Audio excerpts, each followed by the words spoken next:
medical oncologist and the former chairman of the Philippine General Hospital Cancer Institute.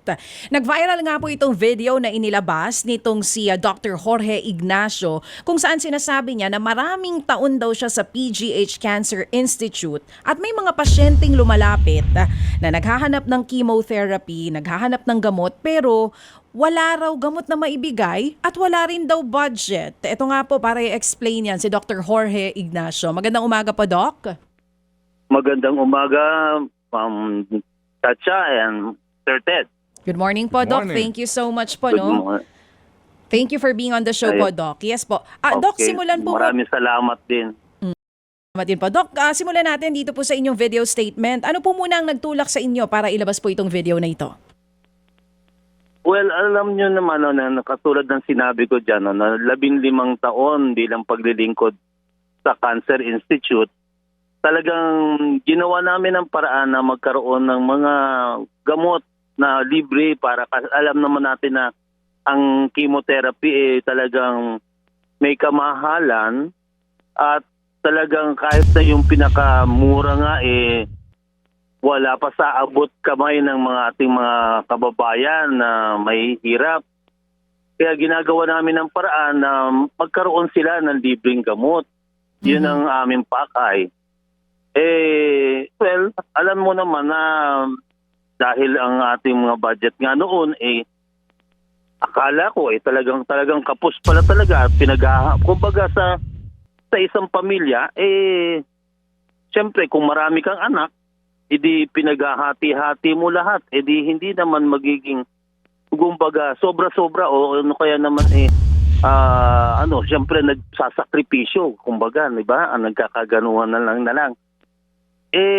Tinanggap ko na yun noon ng matagal na ganoon at ako humihingi ng paumanhin lagi sa mga pasyente na yung mga sobrang mahal na mga na hindi na maibigay o nauubusan at times. Sabi ko, pasensya na po talaga pong wala na po tayong pambili doon. So, itinanggap ko naman noon na ganoon. Pero bagaman, ginagawa ng pamunuan ng Philippine General Hospital na as much as possible, libre ang mga gamot, libre ang serbisyo lahat. Kaya naman, nahanga rin ako sa pamunuan ni Dr. Legazpi. Talagang siya gumawa talaga ng paraan. Kami nakakapag-orsa na kumbaga, di ba? Oo. Doc, Nung makita ko yung bulto-bultong pera na nakapatong lang at maleta, sabi ko, yes po. paano naman maipapaliwanag ito sa mga kababayan natin ganoon? Amen. Tama po. Na parang walang pambili ng gamot pero yung pera dun sa billiard table nag-uumapaw. Doc, pag-usapan natin kasi 15 years po kayo sa PGH as chairman nitong ang PGH Cancer Institute. Ito bang walang gamot, walang budget? Nung bang panahon ninyo ay nangyayari din? Mas malala po ba noon o mas malala po ngayon? Oo. Meron naman po tayong budget. Yun lamang talagang kumbaga hindi naman kumbaga nagkakasya ng todo-todo para sa lahat ng mga pasyente namin. At saka merong mga pangailangan din ang mga pasyente na mas mahal kaysa dun sa ordinaryong chemotherapy. Kaya doon kami nagkakaroon ng pahirapan ba na na sustenahan ang kanilang mga paggagamot. So, ang tanong po, Kaya Doc, yun. Doc, nung bang panahon nyo, mas malala po yung kakulangan dito sa pangangailangan sa gamot nitong mga cancer patients o napansin nyo po bang mas lumala po yan sa ngayon? Ang sa ngayon ay medyo kumbaga nabawasan ang aming supply ng mga gamot. Nung araw kasi, yun nga ang pagkakamali ko talaga, tinanggap ko naman yun sa aking video, na akala ko'y wala talagang budget. Kaya kumbaga, ay pinagkakasya-kasya namin. Ginagawa naman talaga ng paraan ng mga social worker namin na gawa ng paraan kung saan makakakuha ng mga pondo para sa mga pasyente. Alam nyo, ang chemotherapy ay ang nakasalalay ang Buhay success niyan malaki. Kung regular na nasa oras, nasa tamang schedule ang pagkabigay ng mga gamot. Mm-mm. Kung madedelay tayo ng 1 buwan, ganun, 2 buwan, nagkakaroon ng pagkakataon yung mga bukol na maglakihan uli. Kaya, kumbaga, nasasayang ang ating, yung pondo na, kumbaga, nagbigay nga tayo ng pondo kung hindi naman talagang sapat na sapat, baka nagsasayang lang tayo ng pera dahil hindi nga nagiging regular ang pagdating ng mga gamot. Yun ang masakit tanggapin sa akin nung araw, ng mga panahon na yun. Opo. Kaya nasabi ko nung sa video talagang hindi man nila nararamdaman ang pagkakatok sa pinto namin ng mga pasyente ng paghahanap ng gamot. Maawa naman kayo, BBM. So, Doc, na ito nga po, napanood din po namin nga itong inyong video, kaya ho kami, alam niyo ho yun, nagkaroon po ng kaisipan na kayo po'y kunang po ng inyo pong pahayag para po mas lumawak, ang mensahe dito po na nanggagaling sa inyo at ngayon po nga sa ating pong programa, Doc. So, dahil kayo po mismo ang nandoon frontline,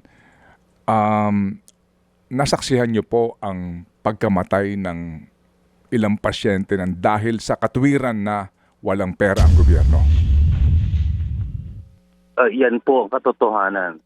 Yan ang masakit na tanggapin na katotohanan para sa akin. Nung makita ko lahat yung pera na yan, sabi ko, papaano natanggap ng mga taong ito? Hindi ba sila nakakakita? May mga mata ba sila na hindi nakakakita? O mga tenga na hindi nakakarinig? Mga kapal ng muka. Sa mga paghihirap ng ating mga kababayan. Tumingin ka lang araw-araw sa iyong paligid. Masasaksihan mo na lahat ng paghihirap ng mga kababayan natin. Kung ipambibili mo lang ng kotse, yung ikabubuhay o ikakahaba ng buhay ng mga 50 pasyente o mahigit pa o 100 pa sigurong pasyente sa isang kotse mo na nakatigil lang naman dyan sa garahe dahil hindi mo naman nagagamit din, lahat sila sabay-sabay. Hindi ba napakalaking inhustisya? Walang katapat na anumang rason na mabibigay mo para sa iyong sarili na ibili itong pera ng ating kaban ng bayan na nararapat ay sa gamot na makakasalba ng buhay ng ating mga kapatid na naghihirap. Mahirap kasi yung may cancer ka na nagpapagamot. Imagine niyo ngayon ang may cancer ka at wala ka pang pera, hindi mo alam kung saan ka pupunta. Sana yun ang mamulak sa ating mga kapatid na yan na naligaw ng landas na gumamit lahat ng ating pera. Yun lang ang gusto ko talagang mensahe na mapaabot sa kanila. Opo. Doc, sa inyo po ding karanasan, yung pong paggamit sa guarantee letter. Ngayon po kasi itong MAIF na ito ay tinaasan pa. Actually po, hindi ko lang alam kung magkano yung inaprubahan in the Senate. Pero dito po sa lower house, itinaas nila ito sa more or less 46 billion pesos. Opo, kung tama pagkakaalala ko, itong na assistance daw to indigent patients. Ano ho ba ang inyong damdamin, kaisipan din dito po sa MAIF na ito na nanggagaling po ang karamihan sa mga guarantee letters ng mga politiko? Yan, oo nga. Oo. Alam mo, for the longest time, magmula pa siguro, magsimula ako maging doktor dito sa PGH. Pangarap ko na ito na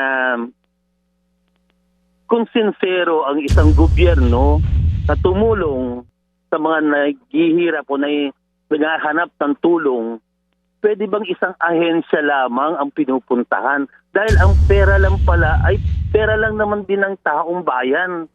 Bakit kailangan pumunta sila sa isang senador, sa isang congressman, at para malaman na sa kanila daw nang galing yung kanilang guarantee letter, o pumunta sa PCSO, o pumunta din sa DSWD, o sa Office of the President, o Office of the Vice President, para lang bang tatakan yung pera rin naman ng taong bayan na ibibigay nila. Bakit gumawa na lang tayo ng isang ahensya na pupuntahan nila?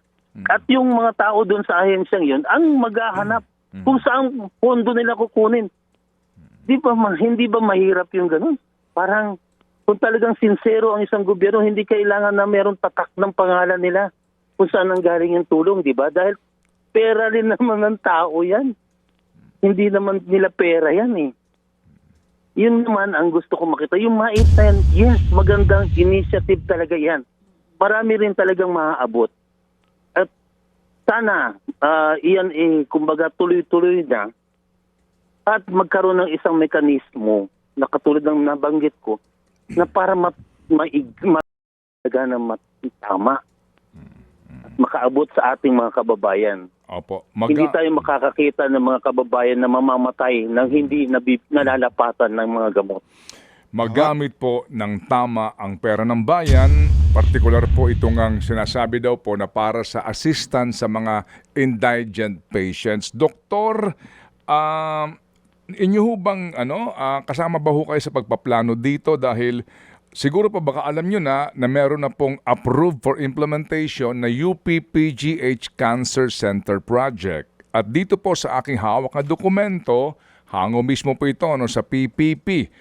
Opo na dokumento, Yes. ito po'y nagkakahalaga lamang ng 9.49 billion pesos para po sa 300-bed capacity na UPPGH Cancer Center Project kung saan nga po ipauubaya sa private sector ang pagtatayo po ng pasilidad. Ano po ang iyong masasabi dito? Yes, maraming salamat, Ted. Naku, napakatagal naming ipinlano yan. Biro mo, pre-pandemic pa yan, kausap namin ang IMF noon para sa pagpupondo nito at paggawa ng mekanismo kung paano tayo magkakaroon ng magandang cancer center. Kasi ang cancer center natin, kung kayo hindi pa nakakaagawi dito sa Cancer Institute, noong 1938 pa ginawa ito. Before the war. Ang cancer rare disease. Kakaunti lang ang nagkaka-cancer nung araw. Ngayon number 2 na siya sa lahat ng pumapatay ng cancer sa buong mundo. Kaya napakarami na talagang may cancer sa atin. Lalo dito sa ating bayan. Nangangailangan tayo ng mas malaking pasilidad dito sa PGH. Nung ginawa namin iyan, yung cancer center na yan, nasa isip namin na talagang hindi kaya ng ating gobyerno Yun. na pumondo ng ganitong kalaki. Kalaki, akala namin napakalaki noon eh. Nung nasaksihan ko itong mga nangyayaring ito, abay bakit hindi na lang kami talaga binigyan pala ng ganong yung almost like 10 billion na yun, parang napakaliit na fraction pala noon. Ngayon ko lang na-realize na napakaliit na fraction nung mga sa nawawala nating bilyon-bilyon, daang bilyon dahil lamang sa korupsyon. Hindi ba napakasakit? Isipin mo, naghahanap kami ng private partner, yung pala kayang-kaya lang naman palang pondohan ng isang gobyerno natin kung hindi lang dahil sa korupsyon. Iyon ang talagang damdamin ng marami dito sa Matagal namin yan pinagplanuhan. Napakatagal. Opo. Naghihintay pa rin kami ng private partner hanggang ngayon. Opo. Yun nga po, doktor, Kaya nga din po, ito po aking naitanong in the light of your statement nga na parang namulat ang inyong mga mata matapos nyo malaman kung gaano kalaki ang nananakaw sa pera ng bayan, na pinatatalo lang sa kasino, pinambibili lang po ng mga kanila pong karangyaan, and then kailangan lang po ng wala pang 10 bilyon hindi maponduhan. In the light of this development po, sa inyo bang palagay, talagang dapat na isa pribado pa ito? Kasi alam po naman din natin, pribado po ito, we appreciate ang kanilang tulong, pero at the end of the day, yung private company need to earn. So dito po sa pagkakataong ito, sa pagkakataong pong ito, ano sa palagay po ninyo? Kasi lumalabas po, sir, parang, sorry po sa iba parang barya lang po ito pala itong 10 billion na ito. Nako, yan nga, tamang-tama yung sinabi mo, Ted. masakit talaga nang malaman ko na ganoon pala ang nauubos natin. Totoo, napakaliit pala noong 10 billion na yon. Kasi hanggang ngayon, naghihintay kami ng sasagot na private. Eh siyempre alam mo na nga, tama yung sinabi mo, kapag private, merong ROI yan, yung return of investment na hinihintay. Eh, siyempre, babalik at babalik natin lahat yung binigay nila. E paano na tayo na, siyempre, hindi ko naman sasabihin na kayang-kaya namin ibalik yun in like 5 years or whatever, no, 7 years. Eh kung pala, kaya pala natin, eh kung yun dun lang sa sinasabi nilang mga pondo ng PhilHealth, eh fraction din lang pala talaga yun eh. Yung 10 billion, di ba? Yung nung mabuksan talaga yung isipan natin doon sa dami niyan, well, honestly, alam naman natin ng mga taong bayan yan at the back of our minds, mayroon tumatakbong korupsyon pero hindi natin alam kung gano'ng kalawak talaga na ganitong kagrabe ang korupsyon na ito na nagpapahirap pala sa atin. Hindi ba? Kaya nawa ang mga pangyayari na ito ay magwakas na sana o hindi naman siguro talagang totally magwawakas. Okay. Ma-minimize na talaga ng gusto ang korupsyon, hindi ba? Opo. Sige po. Meron lang po pahabol pong tanong, Doctor. Po, itong si Chacha. Dito nga po sa ating pong napaka-importanteng talakayan na sana nga po sa mga nanonood nakikinig sa atin, mamulat nga po ang mga mata at kaisipan sa katotohanan na ito at makisama po sa laban na inyo pong ipinaglalaban para po sa karapatang pangkalusugan ng ating pong mga mamamayan. Oo. Doc, since matagal po kayo sa Philippine General Hospital, hindi lang po ba sa Cancer Institute nagkakaroon ng ganitong kakulangan sa gamot at kakulangan sa pondo? Okay. Nakakausap nyo rin po ba yung ibang mga chairman po ng iba't ibang institution sa PGH na ganito rin po ang problema? At nung panahon po na kayo ay chairman, pagka po sa tingin nyo kulang yung pondo, sa tuwing humihingi kayo ng pondo para mas madagdagan pa po for Cancer Institute, ano pong sinasabi? Bakit daw po hindi nadadagdagan? Opo. Kasi kami ay dahil nga kami State University Hospital, ang ating pondo hindi kami under DOH, hindi kami DepEd, So ang pondo nito ay galing sa GAA, pondo ng UP system. So UP system maghahati-hati sa mga campuses, UP Manila, Diliman, etc., Los Baños. Tapos yung sa UP Manila, yun kukuha ang PGH. Dahil nandun ang PGH. So, hati-hati ba? Parang pie talaga yun. Parang egg pie. Pero malaki naman na nakukuha namin. Pero talagang hindi sapat. Yung mga ibang chairman, namumroblema rin kami dahil sa ortho, may mga implants yan. May mga metal implants na mamamahalin. Isang kukuha dahil yung pala ang bawat mga implants nila naghahalaga ng 150, 200,000 ganyan. Mauubos ang pondo natin doon pa lang, bawat isang pasyente na gano'n lumalapit. Hindi lang yan, marami pang iba na nangangailangan din sa eye namin, yung mga transplant, sa eye center.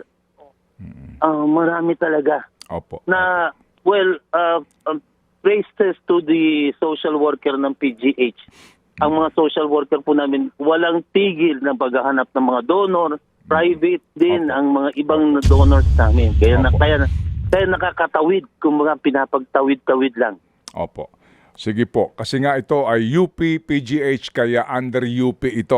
Hindi po ito kagawaran ng kalusugan. Yes. Opo. At maging sa DepEd. At yung nga po, lalang tayo masyadong oras. Actually, Doktor, meron pa nga pong isang magandang proyekto kasi nga, sa limitadong space sa UP-PGH Manila, meron pong plano na mag-extend sa Diliman, Quezon City. Actually po, ang ganda nito, tertiary hospital para po sa mga taga Bulacan, taga Rizal, taga Norte na hindi nadadayo sa punong-puno na po't mahabang pilang PGH, magtatayo sa Diliman. Ang halaga lang po ng proyekto, 12.74 billion na iniaalok ngayon sa private sector. Oo, talaga. Yan talaga. Namulat kami kasi na kung gumawa kayo ng paraan, kung gusto nyo nang magkaroon ng success ang project nyo, kayo ang gumawa ng paraan. Huwag kayong umasa na merong bibigay sa inyo. Parang gano'n di ba? Opo, opo. Alam mo naman, Ted, alam ko, Opo. ikaw may karanasan ka na rin sa ganyan. Kaya akala natin lahat tayo ang kailangan gumawa ng pera. Hindi ko natin alam na Opo. napakarami palang pera. Opo. Sige po. So, Doktor, again, imparting, ito lang po yun. Kasi ito nga po yung tampok sa aming kahapon pong edisyon ng ating editorial na kapag po ang programa ay para sa kalusugan, edukasyon, transportasyon, kapakanan ng mga mamamayan, ang lagi pong katwiran na ating narinig, kulang sa pondo ang gobyerno. Kapos sa pondo ang gobyerno. Pero kapag po sa mga proyekto na alam po naman natin na andali ng kickback, laging may pondo at ang bilis ng release ng pondo. In that light, ano po ang inyong masasabi ngayon sa lahat ng ating nakapakinig? Sa atin lahat, tayo ay mamulat na huwag na natin hayaang manatili sa pwesto ang mga hindi dapat po manatili sa pwesto. Kung mga iboboto natin ay sila pa rin na kumukuha sa kaban ng yaman natin, tayo rin po lahat ang naghihirap. Kaya po, manatili po tayo sa pag-iisip kung sino ang ating iboboto bawat eleksyon. At sana, huwag tayong tumigil sa pag-iingay para maibalik ang mga ninakaw sa atin.